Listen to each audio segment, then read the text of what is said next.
മന്ത്രി വീണ ജോർജിനെ കണ്ണൂർ റെയിൽവേ സ്റ്റേഷനിൽ വെച്ച് കെഎസ്യു പ്രവർത്തകർ തടഞ്ഞതിനെ തുടർന്നുണ്ടായ ബഹളത്തിൽ മന്ത്രിയുടെ കഴുത്തിനു പരിക്കേറ്റ് ആശുപത്രിയിലായതിനു പിന്നാലെ ദൃശ്യങ്ങളിൽ ഒരിടത്തും ഒരു കെഎസ്യു പ്രവർത്തകന്റെയും കൈ അവരുടെ കഴുത്തിലേക്ക് നീളുന്നത് കാണുന്നില്ലെന്ന വിവാദമാണ് ഒടുവിലുണ്ടായിരിക്കുന്നത്.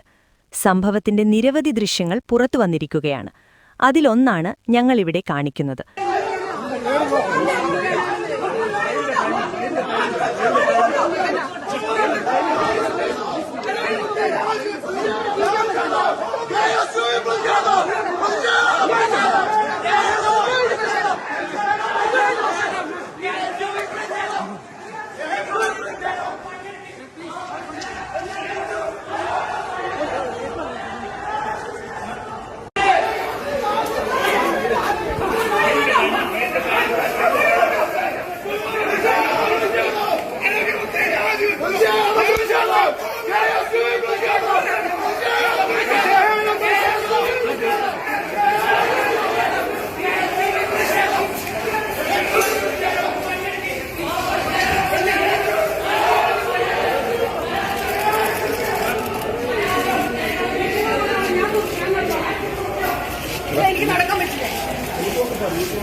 ഇതു സംബന്ധിച്ച് വിവാദം പുകയുകയും പ്രതിഷേധം പടരുകയും ചെയ്യുന്നതിനിടെ മന്ത്രി ഇതിനുശേഷം കൂളായി ടാറ്റ പറഞ്ഞു നടന്നുപോകുന്ന ദൃശ്യങ്ങളും പുറത്തുവന്നിരിക്കുകയാണ്.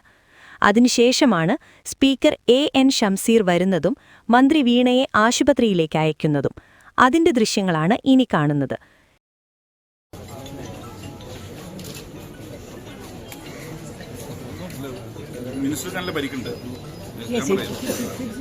ഇവിടെ മിനിസ്റ്റർക്ക് നേരെ കയ്യേറ്റ ശ്രമം നടന്നിരിക്കുകയാണ്. മിനിസ്റ്ററുടെ കഴുത്തിന് പരിക്കുണ്ട്.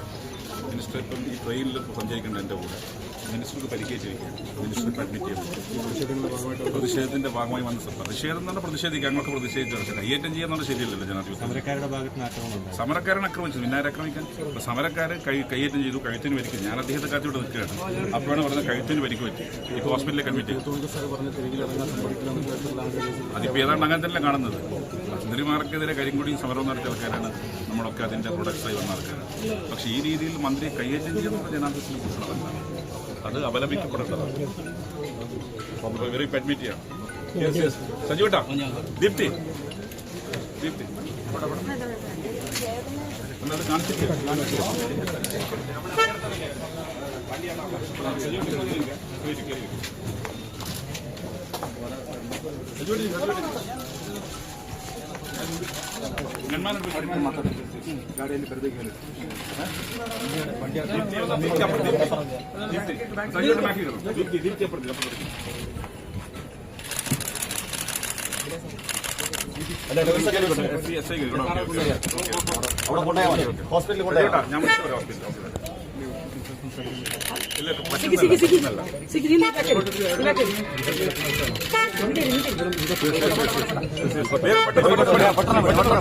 ഇതേപ്പറ്റി ഇനി ജുഡീഷ്യൽ അന്വേഷണം വേണ്ടിവരുമോ എന്നാണ് എല്ലാവരും ചോദിക്കുന്നത്.